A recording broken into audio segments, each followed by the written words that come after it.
gotta imagine this scene. There's a bell tower. There's pouring rain. The party has climbed to the top of the bell tower. They're standing, the rain is pouring down almost like a pitcher of water pouring on them. And they're poised, ready to jump at something flying at them from out of the sky. They've climbed this tower just for that. The thing crashes into the bell tower, smashes it over, the bell goes flying, and they take a flying leap forward. And miss. Well, now we have to go back and tell how things got to this point. That was from the commercial. Yeah, that was the teaser trailer. Yeah.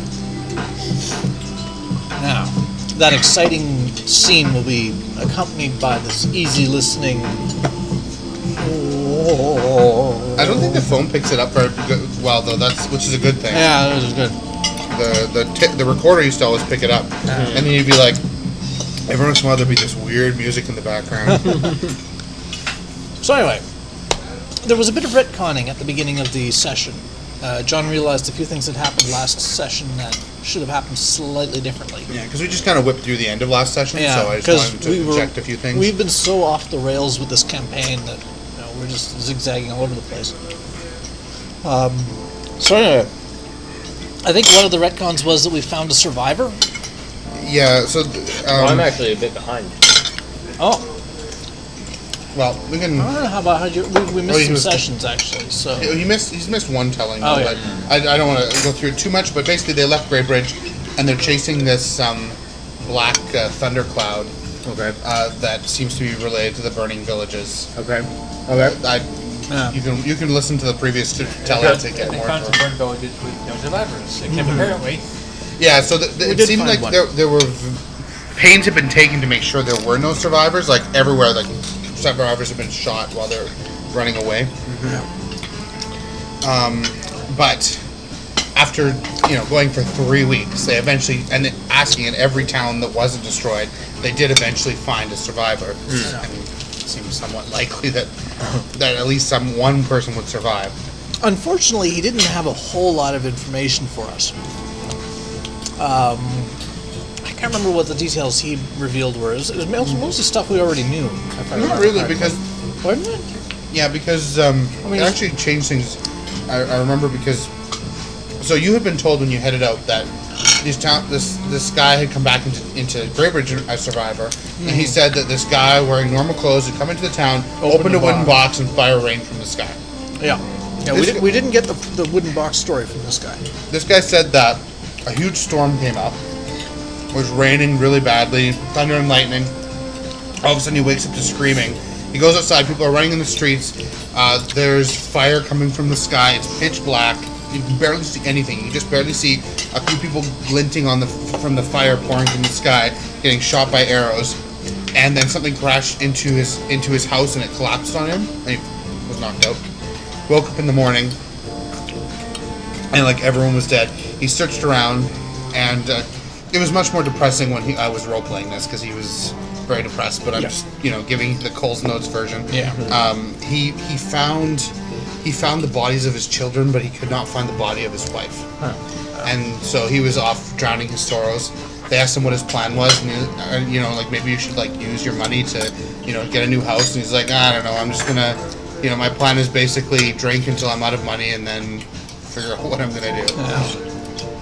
So, box be the box you lost. Yeah, that was our theory. We've got a couple of theories. They're wrong, but they're our theories. Well, this guy didn't mention anything about a box. Yeah. Unlike the guy in Greybridge. Yeah. Of course, it was funny. Aurora offered to give him some money, and he was like, "Thanks. Now I can drink longer." Not going to change anything. Yeah, they tried to reason with him, but and they were kind of flabbergasted when their logic didn't work on this depressed guy driving his sorrows because his family had been killed. We explained to him why he should be happy, but he didn't become happy. I don't understand. Yeah. So inconsiderate. They did lose some money with the bartender to take care of him. Yeah. But what a terrible NPC. Doesn't listen to logic. We've encountered those before. Anyway, so the other thing that we found an arrow, and we interrogated the heck out of an arrow. Yeah, last time they really should have done object reading, but they didn't. Well, we got a little bit paranoid because we nearly killed Serendipity from Gold Star of the War with that. Strangely, last one. object reading seems to be betraying you, but I figured it was subtle hints from the DM that every time we tried object reading stuff, it nearly erased the character from existence.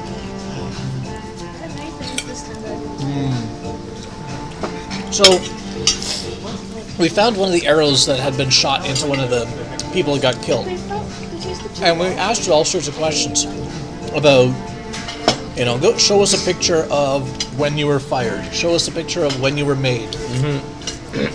And it was really hard getting information out of this because a lot of the stuff, the pictures came back just black. It was dark, totally dark, pitch black.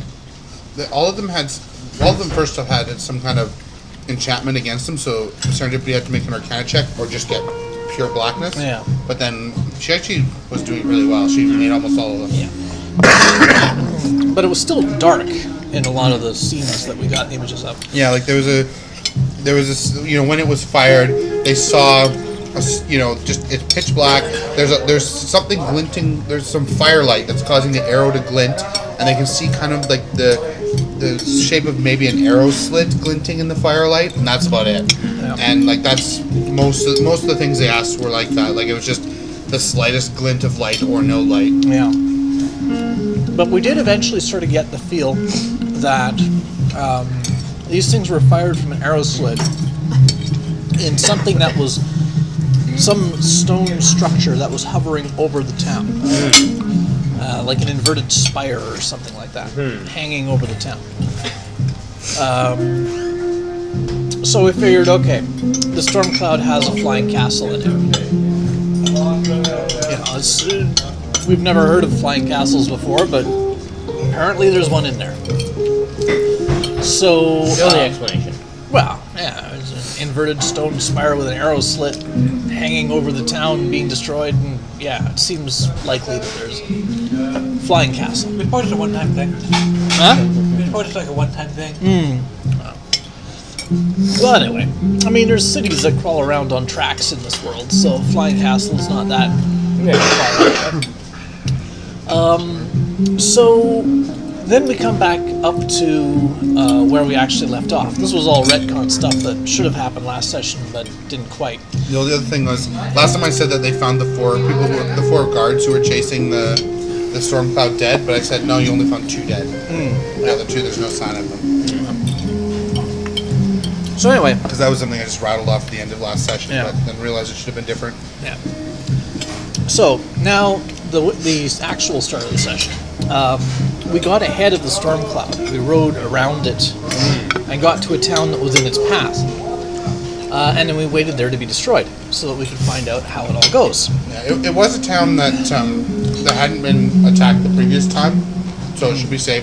And they got far up ahead that shouldn't be there until like mid-morning or whatever. But that's not how we it got happened. there early. Yeah, they were woke up in the middle of the night by screaming, and there was a huge thunderstorm going on. But that's not surprising because there's a huge thunderstorm going on all around this thing. But they were awakened to screaming from their inn room. So we go outside, and just as all our previous evidence has indicated, there's fire raining down on the town, and people are being shot with arrows from above. And so we spot the tower in the clouds, hanging out of the clouds, that they're shooting these things from. And we do a lot of running around, trying to, get to it and figure out what's going on. And who was it that fired at the tower? That was Hank and Serendipity, because Hank was the one who was actually able to see it, because it's pitch black. Yeah. It's absolutely pitch black. So, but Hank has an amazing perception, so Yeah. he was able to make out kind of like this stone cylinder, kind of in and amongst the darkness. So he actually shot at it. And the other thing that was happening was there was fire pouring from like 50 meters up. It wasn't like fireballs. It was like there's like 2 waterfall things of fire. of fire pouring down from the sky and amongst the blackness. So maybe And it's that's a the big only light. rocket hovering over the town. And it's pouring rain. And there was a shifter who came to the inn door and was saying, "You got to help us," because his wife had been had been taken right. by them. Yes, alien abduction. I forgot about that part. Yeah, he They're described it beaming as, down and zapping off. Yeah, With, they asked what happened. They But said, the well, primary directive. they said these guys. There was a blue light. These guys came. They grabbed my wife. There was another blue light, and she was gone. And they're like, aliens beaming down from the. But anyway, that's how he described it, because he was panicking. So we note that this hanging tower, the path it's taking, is going to collide with City Hall, which has a tower with a bell in it. Oh, now we're getting to the scene in the promo. Ultimately, the opening, the scene from Independence Day. So we make a run for the City Hall, but since Hank has fired on the tower, they've noticed us and they're shooting at us specifically. So they get to do some attack rolls on us as we run along. And it doesn't really hurt that badly. Hank might have got bloodied or something, but it was. Yeah, we got a little bit dinged, but it Not was a huge deal. Yeah. I mean, it's annoying because we're going to get in a fight later, and we have to now spend a little bit of our healing resources now. But whatever. So we get into the tower. We climb up to the belfry, and this thing's coming at us. And John mentions that we're examining this thing as it's approaching, and yeah, it's a tower hanging from the bottom of the thing, and there's a trap door on the underside. Yeah. Oh, and I should say I was actually describing it as more of a cylinder than a tower, simply because it's not that tall. Well, they can't see what it's. They see about 2 stories of stone cylinder, like a tower, with a trapdoor on the bottom, and then above that it's just pouring rain, like it's like a waterfall level of pouring rain coming down from a large area around it. Water rocket. So anyway, Some people got there. It had to do with athletics checks, but some people got there fast enough that they had time to gauge it before it got there. A couple people were just like popping out there, and they just get up there as it's crashing into the bell tower. But Hank and Croesus and I think Aurora had time. Croesus did a cinematic point to teleport into the tower, essentially, mark everyone there, and lay into them. And then how did who was next? And then Hank, as it was coming, did a flying leap, grabbed a hold of the trapdoor, smashed it open with his fist, and flipped inside. Yeah. And that was his cinematic point as well. So that was. We were all going to spend our cinematic points getting in there, but but at that point we were like, you save a few of your cinematic points. So they got in there, and then at that moment the tower or whatever smashed into the bell tower and just ripped its top off, and the bell went flying, and everyone who was waiting on the bell tower did the jump in through the hole that Hank had ripped in the bottom of this thing. And so now we see the scene that was in the trailer, except they cut out the awesomest bits. That's how it always is with trailers. So we get inside, and there's a bunch of humanoid figures with pitch black skin, and it's dark in there. They've been shooting arrows and casting spells out through the arrow slits. You could probably guess what species they are, but of course our characters don't know anything about that, so. Yeah, Aurora turns on her light. I don't know if that was right away, but Aurora glows up, and they hate the light, but they're pitch black skin, pointy ears. Yeah, I asked if any of them were dual wielding scimitars. He's probably a good guy if there is. Yeah, Don't kill him. It was Drow, but of course the eyes. party's never heard of Drow. Yeah. But So- to help you imagine, they are Drow. So we began fighting them, and it was an interesting fight. It worked out very well for us because they were primarily ranged guys, and it was very close quarters. There was nowhere. It was like one empty square that. It's like one of those games where you slide pieces around. Yeah, they couldn't use most of their good attacks, which is it makes sense, right? They weren't expecting a party of adventurers to suddenly burst into their flying tower that they're using to just murder peasants. Yeah. So we murdered them quite thoroughly. I got to use my new power where I step into someone's shadow and teleport to someone else's shadow 3 squares away. That was kind of cool. And so basically, it was a fight. We killed everyone. And then some drow in the next level up started shooting down through the stairwell. Yeah, it's funny how it worked out because I had them notice. And I was like, okay, next round the drow above are going to attack, and it was basically the party dropped the last one, and they're like, okay, we're done. And that was the exact moment that the reinforcements came and started shooting them from above. So we started moving to fight upstairs. It was quite a small room. And there was a spiral staircase, but it was one of those ones that's like it's like this big. Like, you just kind of rotate in place almost. Like, it's like a ladder. Yeah. A spiral ladder thingy. But, yeah. I'm trying to think of anything. It ended once we got up. Well, we aren't even all upstairs yet. One thing that was interesting that happened was, the arrows were poisoned.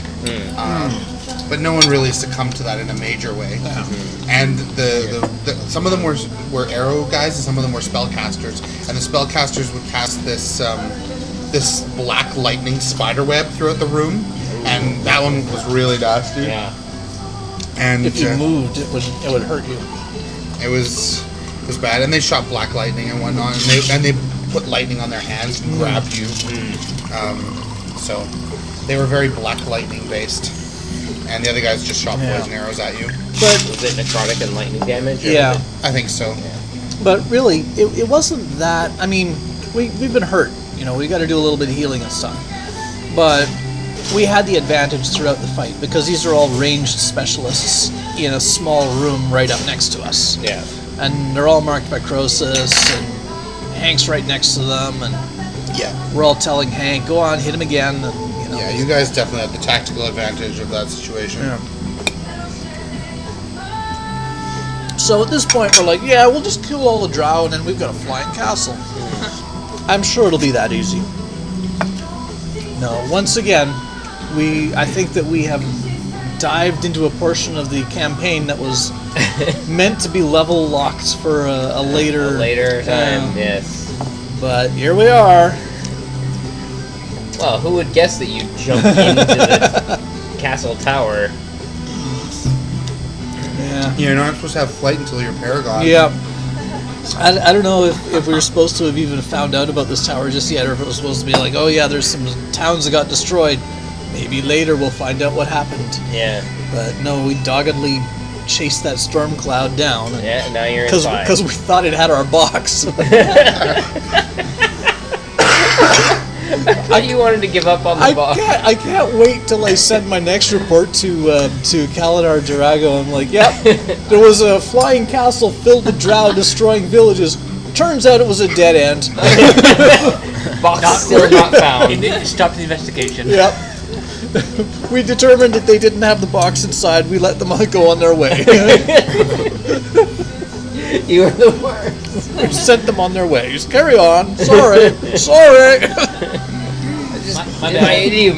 My bad. Yeah. Save the world from aliens, but all was for naught because the box was Yeah. not there. Yeah. So you guys defeated all the drow in the castle, or? No. Just in those 2 levels. Yeah. Okay. Well, actually, I don't even think we're finished the second level yet. But they're in trouble. Up Yeah, there, we didn't so. actually quite finish the combat. It was Yeah. but it was pretty much all over. We'll finish it next session just to see, like, because it'll affect, like, you know, and it wasn't a pushover battle. Like, they're going to be bloodied. They're going to expended their stuff. So Yeah, we have it'll take taken- probably one more round. We have been taking some damage. But we're not dead. So.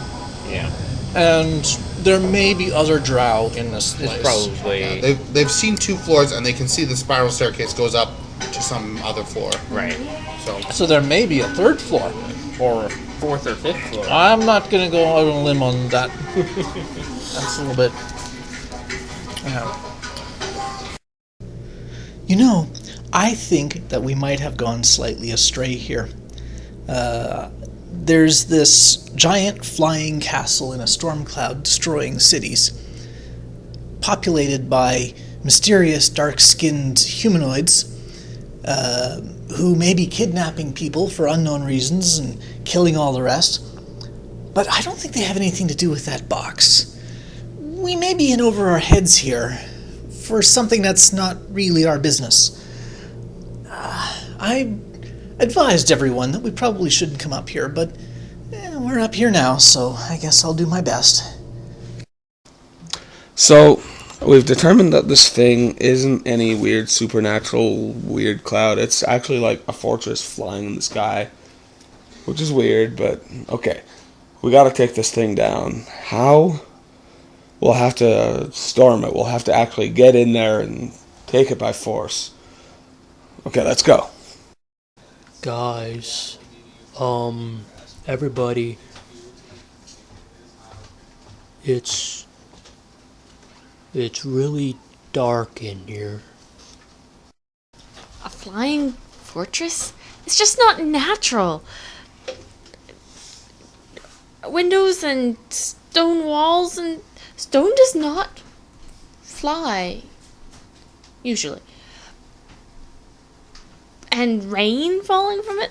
This is just too bizarre. Ugh.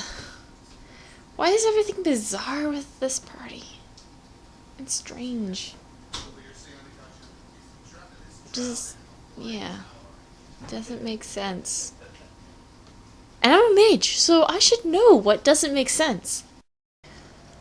Dear Diary, today I discovered that there is a large object inside the dark cloud which seems to be taking women away. Not the children or the men, but apparently women. Or at least we know of 2 instances where this happened. And I'm really concerned. I'm wondering what they're doing with them and why they're taking them. And perhaps that is why there is this whole attacking the village thing. I really want to get inside there and find out what's going on. Maybe the women are okay. Maybe we can set them free somehow. It reminds me a lot of that time. That time when I was, where were we? We were at that place and those people came and they were taking the women. I remember that. It was the women they were taking. Oh, it was so long ago. It was with those short people with the green eyes. Yeah, they had green eyes and they were taking the women away and something was happening and it's just like, it's so long ago I can barely remember. I wonder if it's somehow connected. Probably not. It's probably something different. But either way, we must do what we can to help these people. And I'm sure that getting inside that object is the key. That's what we'll do. Come on, Cricket. Let's go.